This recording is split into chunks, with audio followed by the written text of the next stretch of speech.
and welcome to another EG Recap. I'm Jack Lindsay, and according to comments from last video, I've done it. I have properly balanced the sound levels.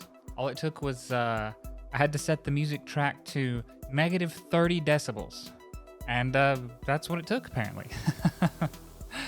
But anyway, let's see if I can't get the hexagons properly sliding in the background without jumping around when I have to cut. And yes, I do have to cut a lot because I struggle with the English language and sentences and getting them out of my mouth. So I've got two stories for you today. Case in point, you see that? That was a cut just there because the part that I removed was me stammering and stuttering like a buffoon, which really is quite a lot of what the recaps are, and I just removed those parts so that I can create the illusion that I'm an articulate human being who somehow graduated from college. I've got two stories for you today. One of them's about GameCube-styled Joy-Cons.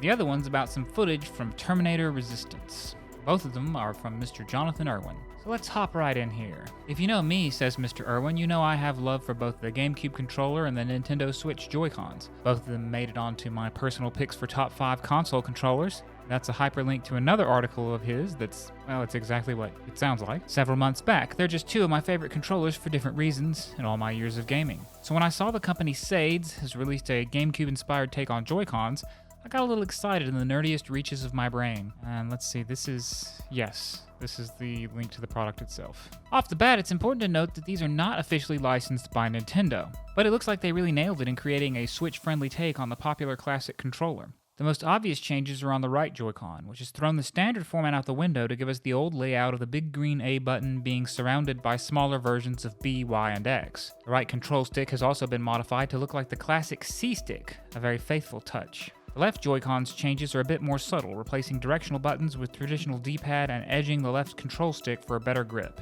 It does look just like it. I think the most eye-catching thing about the design, though, might be the modification to how you hold the Joy-Cons themselves. While most people enjoy the Joy-Cons well enough as they are, there have been quite a few people who've made note that the way they're shaped has caused them hand cramping after prolonged use. Keeping that criticism in mind, Sades has ditched the flatter design of the original and shaped them in a way that will contour more properly to one's hand.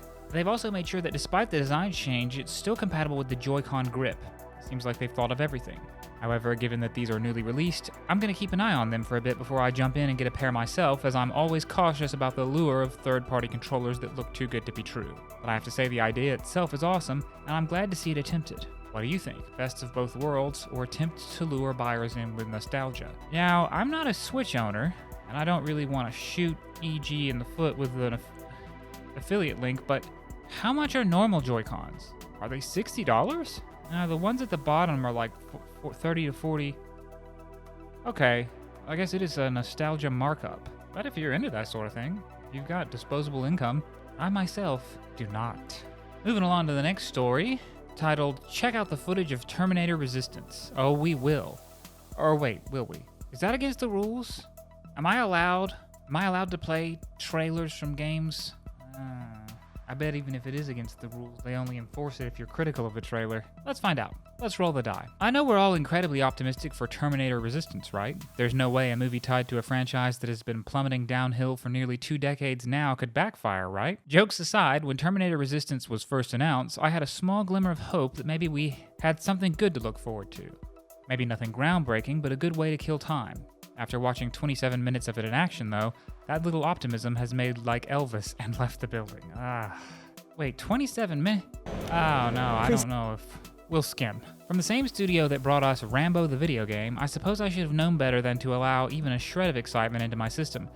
But I figured that maybe this time they'd show up with something better. To their credit, the footage does look to be better than their last movie-based outing. However, that's not saying all that much. The footage is a slow-paced, choppy mess with graphics that look straight out of 2005. If the game were maybe in its early development cycle, then I'd be a bit less harsh on it. However, it's coming out next month on November 15th in Europe, with the North American release coming on December 3rd. I don't want to call it a cash grab, so I won't, but you look at that footage and tell me it's anything but. The feedback on the video has been scathing. At the time of writing this, it has 76k views with 161 upvotes and 1,100 downvotes. Comments are at large roasting the game, while some are just sad to see the potential go up in smoke. One comment even points out that they'd like to see it in the hands of another studio, Guerrilla Games. This text is like too small for my 33-year-old eyes. You know what? We'll come up with comments of our own when we check it out. That comment poses a great point, though. Whether it's Guerrilla Games or another studio, there are a lot of hands that, given the opportunity, could handle a Terminator FPS properly. Look what I've linked here for the affiliate on this Terminator word. If you have not seen this movie, stop everything you're doing and go watch this movie. Because what kind of a life is it? You know, can you really say it's worth living if you have not seen Terminator 2? And if you haven't seen the first Terminator, you'll have to see that first to then appreciate Terminator 2. I mean, just the scene from the start and introduction of Arnold to where he encounters John. This is spoilers. Skip it. Spoilers and skip this part if you haven't seen it. But in the first movie, his character was the assassin, sent back in time by Skynet. And it's sent to kill Sarah Connor because the leader of the resistance that would overthrow the machines is in her womb. So Arnold, the T-800, gets sent back in time to kill her, and John Connor sends his own father, Kyle Reese, back in time to stop the Terminator. And the first one's a good film. It's decent. It's a cool concept. But the second one, that just takes it to a whole nother level. I think at the time it was made, it was the most expensive movie ever. It had the highest budget for any movie ever made, largely because of those. It also got awarded something like the most realistic depiction of a nuclear bomb going off in a city. So anyway, in that one, well, at the end of the first one, the T-800 is destroyed, but it's in a compressor, so part of its head, which has its CPU in its hand, is left behind, and Cyberdyne Systems gets a hold of it, and they end up recreate Skynet. So Judgment Day is still going to happen, and the machines are still going to get built, and they're going to end up sending another one back to kill John Connor, and John Connor's going to send another protector back in time.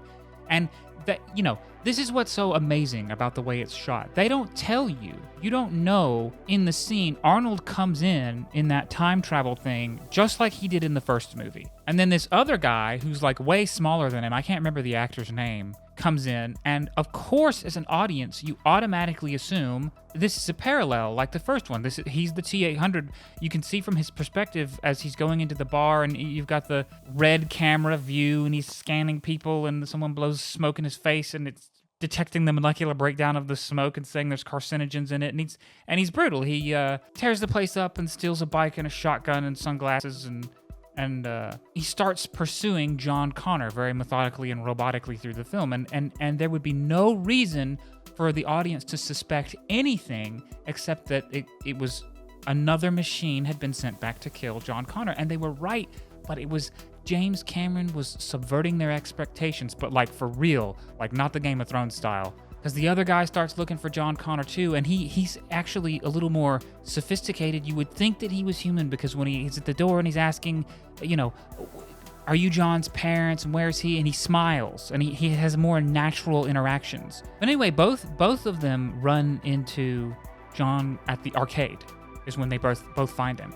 And it's up until that very moment, you as an audience member have every reason to think that this is a human that has been sent back like Kyle Reese to stop the replica T-800, and until the moment where it's that scene in the hallway, and of course the one of them pursuing John is a cop and he's in uniform, and John's running out the hallway, and the T-800 comes around the corner and he's got the shotgun in the box of roses and he pulls it out. And that's when he engages what turns out to be the T-1000. It wasn't human, it was a more advanced machine. He's the good guy this time, and that's when you find it out.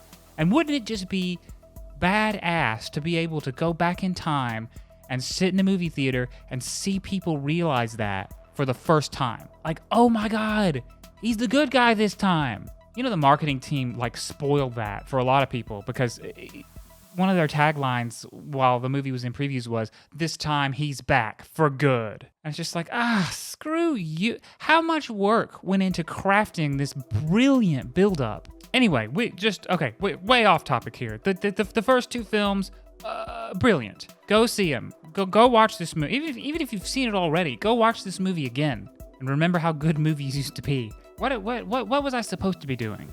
This is you guys' fault. You said you didn't mind tangents, and now you've opened Pandora's box here. All right. To set a game in midst of the war between man and machines, the apocalyptic warscape where every moment of life is a small victory is a gold mine of an idea. To see it so severely mishandled by a studio either unwilling or incapable to pour their heart and soul into it is disappointing. One thing is certain, I don't think you'll have to worry about Terminator Resistance making an impact on your holiday budget. This is looking to be an easy one to pass up, great concept, poor execution. What do you guys think? Are you seeing something I'm not? Is this just the latest mistake in the cursed movie-based game legacy? Let us know down below. Oh, let's check it out. Let's check out this trailer together, and hopefully the video doesn't get taken down. I've heard you can censor. Let's see. Sequel to the to all of the movies. So now I noticed that it happens before the movies. Last time I watched one of these, the audio was where really we are loud. right So now, let's I don't bring want it. to say too much. If I go into too much, then Let's just start this is going to skipping help through. you so much. Right. Because it gives you the heat signatures Of the turret. So if you want to be spotted, these boys hurt. So as okay, Oh, No I pressure. okay. No I was- pressure. I was- Kind of standard, right? A Everyone hacking look- minigame. Like, Let's test it out. It's a green. There we go. Look at There that. we go. Honestly, So- you're just so in control. Who are you? no, it's the future. But what about if it But I don't want to live in that wasn't future. in the future? Yeah, oh, hello. So now your turret's your best friend. I like that the other Plasminoid. turret was just taking it. How much you can do with each weapon. Try and get. Duck. Okay, Well, that. Oh, good. maybe. What? Oh no. So this hospital may or may not be infested with T-800 Terminators. I didn't really No, you mention didn't this to you mention that guys. before. Oh. And I actually have a man. little bit of trivia here. Okay. So you should be safe to go have a look at that guy Okay. now. Now, this is obviously a Terminator game. And Yeah. the guy there is actually Robert Patrick. who Robert is Patrick. the T-1000 in Terminator Wow. 2. That was the amazing. And it's actor's actually name. based Well, on they were his good for likeness. something, huh? So That's very cool. That's. if Doesn't you look are, well, though. no, he doesn't look too well, does he? But Wait. if you're a Terminator fan, oh I yeah, don't know if I can music's survive got their intense. commentary. Right, to I be was going to honest. say, what is I'm going to give you a count of 10. yeah. You've All got right, Wow. some Time to get ready, away. run. That he doesn't see you. the bar Oh, started God. to go? Like either it's that I can move further than I This is actually kind of a thought. Right. content-free So we'll trailer. leave the main generator. Overload it. Yeah. Well, I'll Turn have a off the go. lasers. It's gonna make a lot of noise. Yeah. my So menu that's won't- good. Safety vent time. Lovely. Safety vent time. Now if you I don't know. I don't know what to even. Let's check out some of these comments. What Now are if the likes and you dislikes and turn everything on your right now? run. Not very good. This is the best looking PlayStation 2 game yet. Terminator Outlast. 1999 called and they want their game back. I hate to bag on this, but it's just a guy walking around some really tight spaces with some goggles to see enemies through walls, and then you access some terminals, and then you get shot in the back and die. Not exactly hitting the mark here. Oh, right, and Jonathan said this thing's about to be released. Why weren't they able to show more? Did I just waste 27 minutes of my life watching someone hack turrets over and over? Yeah, can't say I'm particularly impressed with what I saw. But we're like way over 10 minutes now, and I've got so much else to do for the site.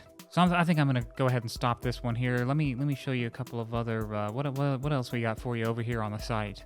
4 media franchises that need a proper game adaptation. the title screen to Death Stranding leaked, and people are going crazy about that.